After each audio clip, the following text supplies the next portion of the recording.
the ghost of Dalton. Ooh, people dropped out for sure. Okay, I think we're back.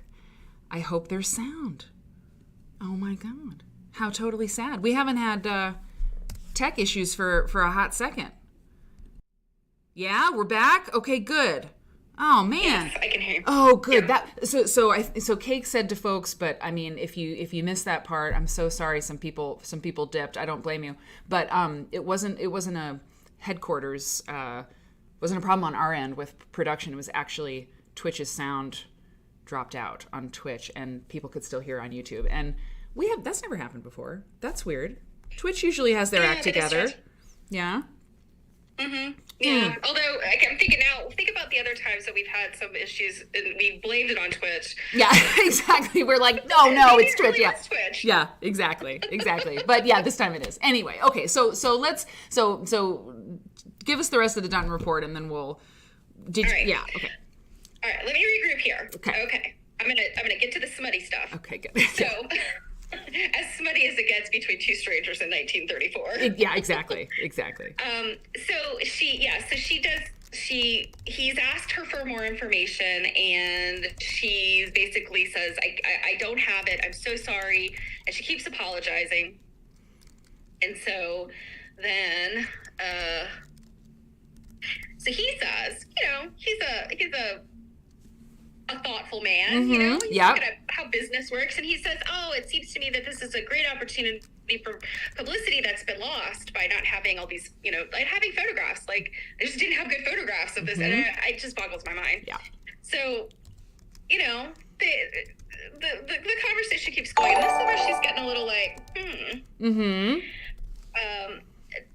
I have been keeping my ear on the ground with requests for with regard to any quick pictures of the quilts that were on display last summer, and I have finally been rewarded. So she talks about how she's sending him these pictures. And let's see. Even if there isn't going to be another quilt exhibit at the fair this summer, I hope you're going to pay it a visit. And if you do, won't you bring along your quilt book? I should love to see it. And I don't see much of a chance of my doing so otherwise.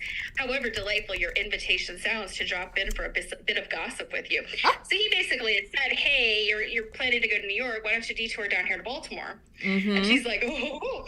Well, this goes back and forth for several letters where she's like, oh, no, I couldn't possibly get, you're gonna have to come and drop it on me. And he's like, no, I couldn't possibly make it. You're gonna have to come in and drop it on me. I think it's the beginning of a beautiful friendship.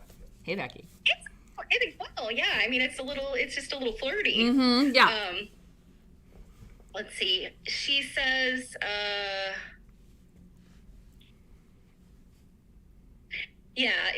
let's see. It's with keen regret that I received the news in your letter that you would not be a visitor at our fair this summer. I'd really been looking forward more eagerly than I realized to sitting down, perhaps under one of the gay umbrellas out in the General Motors pier, that's new this year, and listening to you pour out tales of quilts while the cooling breezes defied Old Soul. I'm assuming that would be the sunshine. Yes. It is getting a bit poetic, right? A little poetry, a little... And then he had said something about, like, if we were to get together, I'd probably bore you to death. And she says, bored? No. I couldn't conceive of my being... I couldn't conceive of my being if your conversations are anything like your letters. Well... You might possibly be disappointed in my meager store of information. I mean, you know what? It is a little flirty. I'm sorry. I mean, that's like a bored. I could never be Mr. Dunton, Dr. Dunton. Yeah. Oh, yeah. It's totally some like. It and is. So, is it the next letter? I'm trying to see. Yeah. These are rather long letters, you guys. I would read them straight if we had the time. Yeah. But essentially, bottom line, we get to the point where he says something to the effect of, I've always just used your name, like Dear Sue Roberts. Sure. Is how he writes to her. Yeah. He started off, I think, as a Miss Roberts, and then it was Dear Sue Roberts. Yeah. And he basically said, I don't know whether you're a Miss or a Mrs. Oh! So I'm just calling you Sue Roberts. But she says, P.S. I didn't intentionally ignore your remark about my married status. I still wear a Miss before my name, but most people just call me Sue. Yeah, I'm gonna say that is Dr. Dutton then at this point is like, so me and Mrs. Dutton. Okay, good, sir. Sir, where is your decorum? I mean, that is really interesting. That's a good excerpt from this thing. And I mean, yeah, when you said smut, I was like, I'm excited to see what happens with this. But yeah, flirting. of course. But it really is. I think it really is very flirty. I would say that it is very flirty. Is. I mean, I don't know. It is. In a sweet I mean, way. To us now, we'd be like, well, there's nothing. I mean, it's so wholesome. But, Right. you know, for 1934, and she's an unmarried woman, and they're just corresponding. Yeah. They've never met each other. Mm-hmm. I mean, he's at this point in his he's in his 60s. Am I doing the math right? And I don't know that she realizes that. Yeah, there wasn't a Facebook at that time. She wasn't like, let's Google this guy. But, it's sweet though. It's sweet yeah. though, and it is cool that they were corresponding about all that and found like-minded people. Mm-hmm. I mean, yeah, that really is like, you know, the internet helped people like that connect faster and also know that they were married For and sure. I mean, older. this is the kind of friendship that, you know, like today would be amazing. Like, Yeah. oh, you know, he's in Baltimore, she's in Chicago. They Yeah. have this like wild niche interest. Yeah. But yeah. Interesting. I see everybody's like, yeah, are you sure you didn't write those letters, Kate? Yeah, exactly. The Paramore. Exactly. Thank you so much. I'm curious to know, Yeah. Yes, I will leave with this. Yeah. Okay, if you're listening, I really be curious to know what you and Barbara thought of these letters because I know you've read them. So I'm curious to know, did you guys think they were flirty too? Interesting. Yes. And God, if Barbara Brackman, are you out there? Are you watching? It's possible. I don't know. I mean, you'd love the content, but, you know, some people, you know, they don't like my shtick. It's totally fine. I mean, I have my favorite people. I have people I don't really, you know, like watch or listen to, whatever. It's like totally fine. But please watch the show, please. Mary Kay, tell her to watch the show. Okay. We do have luminaries out there, so maybe Barbara will tune in one day. Anyway, so thank you, Cake, so much. That was beautiful. And where's my applause? Okay. Yeah, it's good. And it's fun, right? It's fun. So, so we've got a few more quilts tonight. And if you're new here, you know, we usually go about 2 hours. It's like, that's as much time as, I don't know, we want to spend, you know, and you drop in, you come back, you watch the replay on Twitch, and on YouTube as well. And we're really glad that you watch, and you should consider becoming a subscriber. So this quilt blew me away, and we're looking at quilts from this strange and wonderful book, America's Quilts, published in 1990. And it's really terrific, and it's available at Abe Books, and the link will be in the chat there in a second. And this quilt is called Rosetta Stone. Yeah, Rosetta Stone. Let me show you the whole thing again real quick, and then we're gonna go and view it, you know, from the top down, right? Rosetta Stone, and it was made by Robin Schwab. Robin Schwab. Oh man, I feel like my sister Hannah would really love this. So, writing and language hold a particular fascination for Robin Schwab. She combines linguistic elements with astrological, mathematical, and electronic symbols in haunting designs that generate the impression of written yet untranslatable language. In her quilt Rosetta Stone, the artist substituted elements of Middle Eastern and Western languages and computer technology. Oh my God, I know my husband is watching. This is so cool, right? Substituted elements of Middle Eastern and Western language and computer technology for the original Greek inscriptions. Whoa! And Egyptian hieroglyphics. She also, Quilt Church, she also restored the stone to its original dimensions. And those dimensions are 40 by 71 inches. To enhance the sense of stone, the quilt has a more restrained palette than most of Robin's other quilts. I mean, incredible. Wow. Now, what I need to do, hey, Debbie, what I need to do is remember, you know, when we're talking about quilts with text on them and we're talking about quilts with words on them, I mean, it's one of my favorite topics, right? It's such a fun thing to do, and we'll do that episode a lot, you know, because there's so many wonderful quilts that have words or text. on them, from alphabet quilts to quilts with whole Bible verses on them and different things. A lot of modern quilts have a lot of words on them. So I got to remember that this is one. I think I might even put text or words in my file name, so I won't forget this. This is really, really neat. And there are other, Robin Schwalb. We're going to come back to her. We got to look at more of her quilts. I am blown away by this. Robin Schwalb, and that's SCHWALB. Robin Schwalb, exclamation point, exclamation point. This quilt rules. Oh my God. Are you loving this? Are you loving this quilt? Oh my God. Looks like runes. Yes, Amy Paps. Thank you. That's the word that I have tried to put in my brain, get in my brain. Yes. Looks like runes. Exactly. Hey, Hope. Thank you so much for subscribing. You have subscribed for 7 months. I appreciate you. Thank you for your support. Really, really interesting. Really interesting. Hey, Kay. Yeah, it's so good. Hey, Sparkles Mosby. Thank you so much for coming by the chat. And those welcome baskets are for you in the chat. I'm so glad you're here. Welcome. Give you a little duck. And Jill has a replica of the Rosetta Stone. Somehow, I am not surprised. That's really cool. That's really, really cool, Jill. So it's a beautiful, beautiful piece of work. I just love it. I just absolutely love it. The way the stone is sort of superimposed almost. It's fabulous. Okay. This one of the last few that I have, I mean, I had to do it, man. My mom's in this book. And she, I don't really need to read the text. I mean, I could tell you some about this person who made this quilt, but I'm really proud of her that she's in this book. And I will read to you. And I actually have shown this quilt before on the show because it is one of my favorite quilts, and I can give you the backstory behind it. This quilt by my mom, it's called Tree of Life. And hey, Hope. And it's called, Tree of Life. And I can tell you it was made in, I don't know, Mom, if you're out there, I think we would have seen you already if you're watching tonight. But, 89. Well, so my parents got divorced, I believe, in 86. And what I can tell you about this beautiful quilt, which I think it's really, really lovely. Thank you for including it, Mary Kay. Obviously, it's the seasons, right? Jamie's watching. Thanks so much. And this quilt hung in our dining room.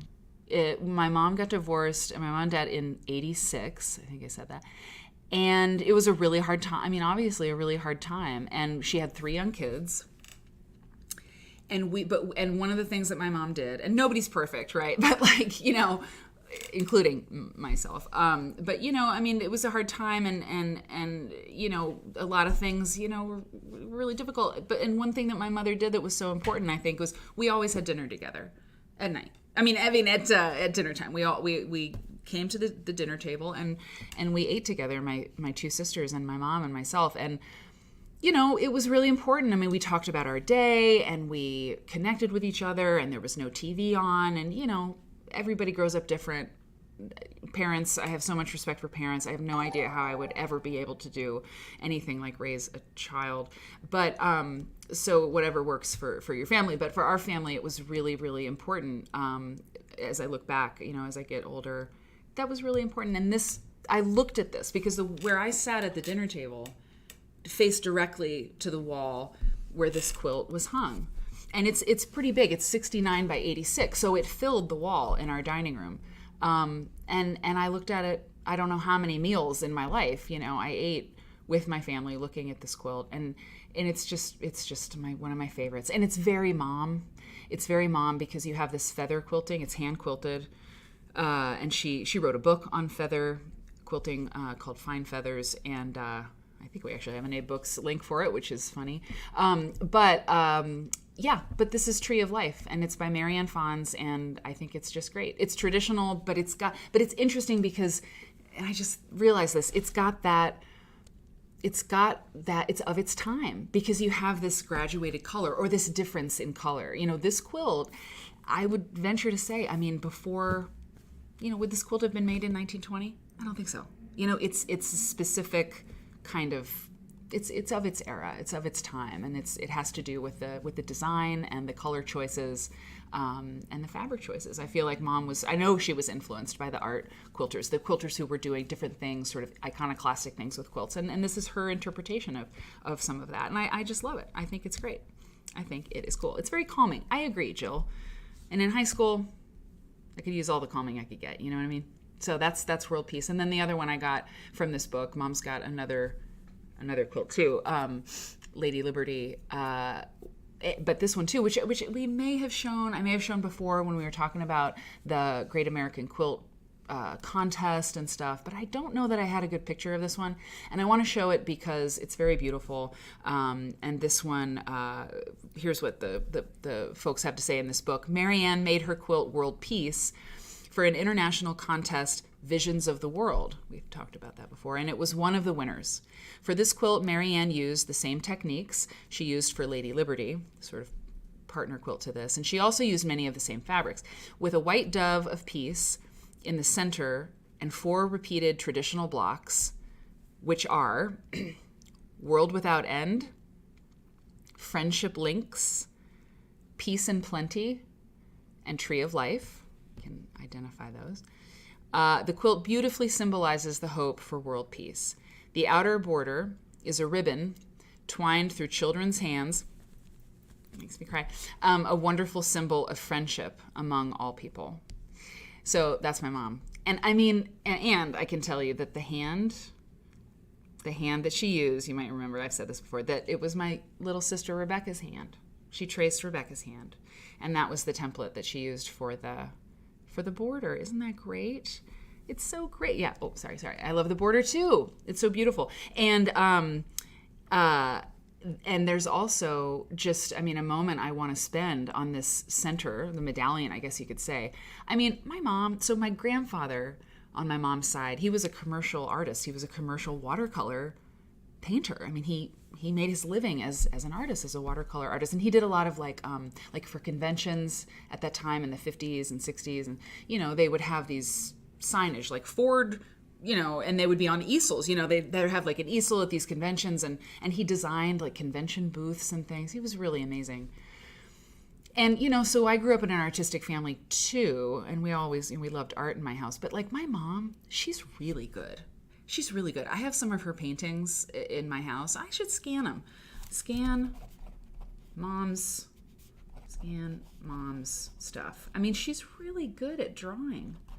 And you can tell, I mean, this dove is beautifully designed. The little beak, just this little beak, and then this little dot for the eye of the dove, the wings. I mean, I wish Mom was watching tonight, because Mom, you're the best. And the letters, I mean, perfectly rendered, right? Just like the needle turn applique is redonkulous. It is like so good. It's a crime. Really great. And the letters that she used, I mean, the font is perfect too. It's like this serif kind of, font. So now I'm bragging on my mom, but it is a beautiful quilt, and it did win a big award at some international contest, something. And I'm just so proud of her for it, because I think it's really, So this is my house, where I grew up. So thanks, Mom. I owe you a lot. Hey, Misty.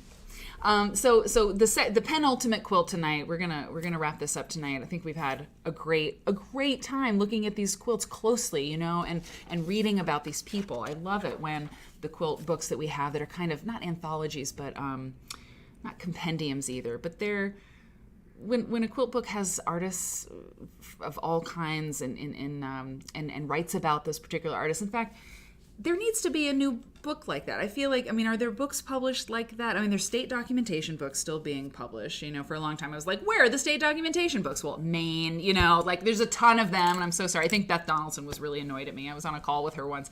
She's at MSU, and I was like, there needs to be more state documentation books. And she was like, there are, and I was like, oh shit. So so there are, and that's awesome. But anyway, but a lot of the books that came out of the 80s and 90s, I feel like there were more books that were overviews, that had like a lot of different artists represented and artist voices in them. And let's make more books like that. I think that would be really fun. And the modern, the really good, what is it called? This one here. Modern Quilts, the Modern Quilt Guild. This is a great book, and this does that 1,000%. Right? This is really good. So props to them. And if you know of a book that has come out that has that, please let me know. I do not know what I'm talking about half the time. Okay, but I at least admit it. Okay, Damaris Jackson. Damaris Jackson is the maker of this quilt. I think it is really neat. Wait till you see the details on this. This quilt is called Lines from the Park. Lines from the Park. 83 by 98. So it's big. It's big. This almost looks like the backwards N. Yeah, no backwards N on Mom's quilt. Okay, it's totally true. But this almost looks like if we spin it, it almost looks, maybe this is our new, let me spin it to 98 degrees counterclockwise. Yeah, almost. It's almost the backwards N. Maybe that's like our, maybe we like talk to Damaris Jackson. That is weird. That really does look like the backwards end, kind of. It really does. I did not see it until I saw the backwards end in the chat, and then I'm like, whoa. The backwards end, some of you, a lot of you know, but, the Quilt Nerd logo, the N is backwards because in a lot of these old quilts, when there's applique letters, the N's turned the wrong way. And even in a quilt that has other N's, applique, that are the right way, sometimes you get a backwards N, and we love it. It's a deeply nerdy quilt nerd thing to talk about. So let's put this right side up, if you will. Okay, 90 degrees, free rotate. Why don't I do it like that? Is this the way I did it? That's the way. Wait, this is right. Yeah. Okay. There. Okay. Great. Okay, got it. Okay, Damaris Jackson. When Damaris Jackson, who holds a degree in music and dance, decided that she wanted to, let me get my little arrow back here, hang on, decided that she wanted to make a quilt. She made it completely on her own. She said, quote, "I didn't consult books or people, and so, of course, I ran into many technical problems, but I also came up with many ideas," unquote. Damaris's first quilt is a collection of appliqued animals and people done in corduroy. It led her into an ongoing flurry of quilt making. For 2 years, she supported herself by making hundreds of quilts and selling them at craft fairs. Interesting. But once her work started gaining recognition, Damaris began to concentrate on intrinsic artistic elements rather than on production. She now makes only a few complex quilts a year. Interesting. Lines from the Park. Like, look at there's spider webs in here. Where did I see them? Hang on. In the embroidery or the quilting. We're going to learn more about it. Yeah, here. Spider webs. Way cool. Lines from the Park is another quilt in the Park series that Damaris Jackson created. It was inspired by a 65-acre park near Damaris's home. The playful scenes, a wide border encompasses both abstract and realistic stitched drawings that are put together like a crazy quilt to suggest the fragments of lives, events, and perspectives that make up the essence of a park. Wind and landscape lines are quilted in. The indentations in the center are intended to keep the central portion from becoming too much of a framed focal point. Oh, that's interesting. Wow, cool. They draw the eye back out to the activities depicted in the surrounding border. The stitching on the central panel and along the edges goes through both sides of the quilt, but the intricate drawing stitches and the embroidery of the border are seen only on the quilt top. Oh, they're seen only on the quilt top. On the back of this quilt, which is intended to be two-sided, and there's not a picture of the back of the quilt. I'm quite sure I definitely would have shown it. On the back of this quilt, which is intended to be two-sided, there is an Amish bars design with an added focus on trees. Hey, Julia. Damaris snipped away the leaves on 2 of the corner trees so that the bright layer of fabric below may be seen. So interesting. Very, very interesting. And look at this. This is a cool moment. This tree just like hanging out in the middle of that expanse. I love this quilt. I think it's so inventive. It's so different. The perspective that she's giving on a park is really cool. And the crazy quilt elements in this. And it reminds me of something that Eric shared with me the other day that I'm going to grab to show you here at the end because it's really neat. Actually, I'll show you right now. Why wait? Here, he shared something from Twitter with me. Look at this. This was a tweet, and I don't use Twitter, but Eric does, which is good because he can show me the things that matter, nothing that doesn't. So this is from an account called Women's Art, so at Women's Art, and they shared this. So spiders and spider webs embroidered onto U.S. 19th century crazy quilts were thought to help catch good luck. Spiders are also said to bring luck to weavers and spinners. # Folklore Thursday. Now, some of you may absolutely be aware of that, right? That the spider meant something. And I hope that that's the case. Sometimes you read things, and it's not true, but it seems like, it also seems like something that somebody in the chat knows about. But that's really cool, that it's good luck. I like that a lot, and it makes me think about the Bertha Meckstroth quilt with the spider webs and all that, because we've seen other quilts that are quilted with spider webs. Okay, so let's do one more. We're going to do one more. It's Merrill Mason. That's who I want to talk about. That's our last thing, and I think it's in this screen. And yep, here it is. Oh, I love this. And I feel like this is kind of springy to kind of come full circle on the show tonight. Robin may have heard that thing about the spiders, but Mother Nature didn't know, and I didn't either. Merrill Mason is going to close out the show for us tonight. I love this. I love this. I think it's incredible. Here's what we know from this book. Merrill's 3 tornado quilts. And this, hang on. Make sure I have the title for you. Hang on. Flipping through this book is really a pleasure. There's so much good stuff in it. Hang on. I want to make sure I've got the right title and the right quilt, It's kind of important. Slightly important. Oh, I know what to do. Okay, but I'll keep reading this here. How many? There's so many quilters represented in this book. 50, more than that.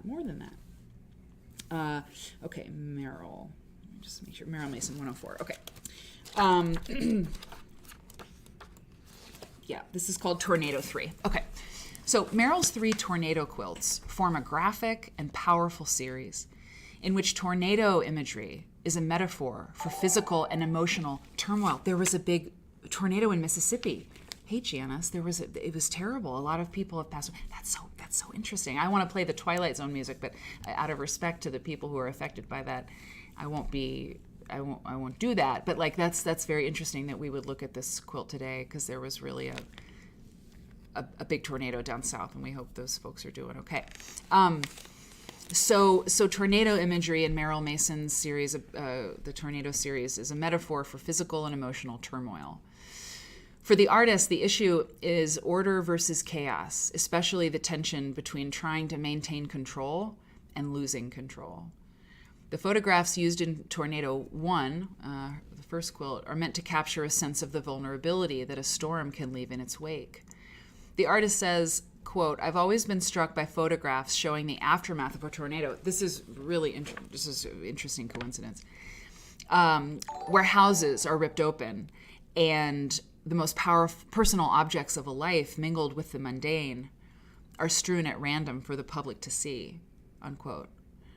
The swirling patterns coming out of the photos represent wind currents in that first tornado quilt. And this one, which is Tornado 3, also makes highly effective use of both sides of the quilt. And here we have the picture of the front. The front, composed of painted organza blocks sewn to a painted cotton square. Thanks for everybody watching tonight. It's ablaze with color. The border has a stamped text, I saw that over here, of an eyewitness account by a man who was, quote, run over by a tornado and lived to tell his tale. So we can see this border. There's the writing. Let me scroll down a little bit because it's a little bit hard to, but you can see that here, right? That there's this writing. And yeah, Merrill felt the quilt design did not work as long as she was trying to put the tornado on the front. So she did more work on the back, which is not pictured in the book.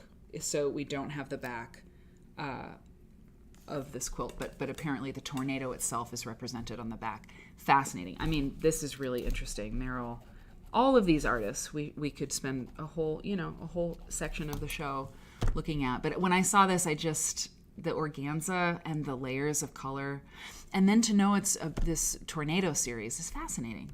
It's really fascinating. I just love it. Fabulous text, border. Yeah, totally.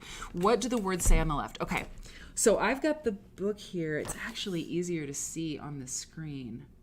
Okay, let me do my best. Let me read this. I'm going to start over here. There was a circular opening in the center, about 50 or so feet in diameter and extending straight upward for a distance of at least one something. Steadily, the tornado came on the end, gradually rising above the ground. At last, the great something, it is occluded by the funneled into directly overhead. Everything was still as death, and there was, I can't see it, sound coming, the last side here, sound coming directly from the end of the funnel. I looked up, and to my astonishment, I saw right into the heart of the tornado. Whoa. It's powerful. It's really powerful. Yeah, I know. Same cake. So Meryl Mason, pretty amazing. So that is the show, everybody. I am so glad that you came by, and I really, really appreciate you. And tomorrow, a couple things. So tomorrow, it's at 11 a.m. for the people who are Tier 2 and Tier 3 subscribers. Every month we do something called the Sunday Social. And it's a private stream. So I want to reward people who support the show. Always subscribers get special stuff. And Tier 2 and Tier 3, you guys are, you're solid. You're doing me a solid with that level of subscription. So and I talked just yesterday to Robin, and Jill had some ideas too about a really cool perk that we're going to work on for Tier 2 and Tier 3. Anyway, there's stuff in the works all the time. We do a lot of stuff to try to make this show, and then I have to make a living otherwise too. So sometimes things happen slower than we want, but it happens, and we want to. Yeah, I thank all the subscribers. And tomorrow is the Sunday Social at 11 a.m. Central. If you're a subscriber, we send us your email. You have to give your email to quiltnerdshow@gmail.com. It's not about selling your name. It's so we can give you the private link to the private stream tomorrow at 11. And we do lots of different things. Sometimes my mom is on. And for the subscribers, you should know that in the coming months, there's going to be a lot of fun stuff. I'm going to Iowa to work on a super secret project for Quilt Folk with Mom. You're the first to hear that. That's all I can tell you right now, but I'm going to go to Iowa, so Mom will be around, and I'll put her on the regular show too. I'm just going to put her on the regular show before even asking her, but she loves to come on the show, so she'll be around. But then there'll be special stuff for subscribers. It's just for you with me and my mom. And so that's in April. And then in May, we just worked on it yesterday, a trip out east to New England. We want to go to the New England Quilt Museum and have some nerd meetup there and some live streaming, hopefully from the New England Quilt Museum. We're working on the details, but we're looking at May. And at the American Folk Art Museum in New York City, through the end of May, there's an incredible quilt exhibit there. We gotta go. I mean, you know, if you've been watching the show, we have been to like many quilt exhibits, and I live streamed from the exhibit. And last month, was it this? Oh God, it was this month. It was the beginning of this month. We were in LA, me and my mom. We got 2 hours to ourselves in the gallery at the Skirball Cultural Center, and I live streamed with Mom from that show. And I mean, it's a privilege. I felt privileged to be able to do it. So more of that is to come. I'll be at the Iowa Quilt Museum. We'll do that stream, and then in June, I'll be in Lincoln, Nebraska at the Quilt Museum there, doing stuff with Elizabeth Townsend Guard, and just anyway. So that's there's a lot of stuff. We don't just sit here and look at stuff. We go around and look at stuff. And so come over to Twitch and subscribe. It means a lot, and it really helps make the show possible. So Tuesday night, Quilt Nerd on Parade. My sister Hannah is going to be here. We're going to look at what you are making, the amazing things you are doing. And it'll be another Quilt Nerd. Stephanie Cake, you really you add a lot to this show, and I appreciate you. I mean, I tell you that, every show, but I mean it. It's like, it's really great to have you, and people really appreciate you, and thank you so much. And Susanna and Robin, who helped me out too, incredible. Jill, thank you for a really good call the other day too, and yeah, thanks, Cake. Say hi to your mom. Oh, shucks. Oh, shucks. I will. It's true. Take care. Have a good weekend. Be safe, and I'll see a bunch of you tomorrow, and we'll do something fun tomorrow. Okay, bye everybody. Be good. Oh, Christmas. God bless you. Where do you live? Maybe I'll get a tattoo from you. I was thinking about one. Anyway, talk me out of it, Cake. Okay, bye everybody. See you soon.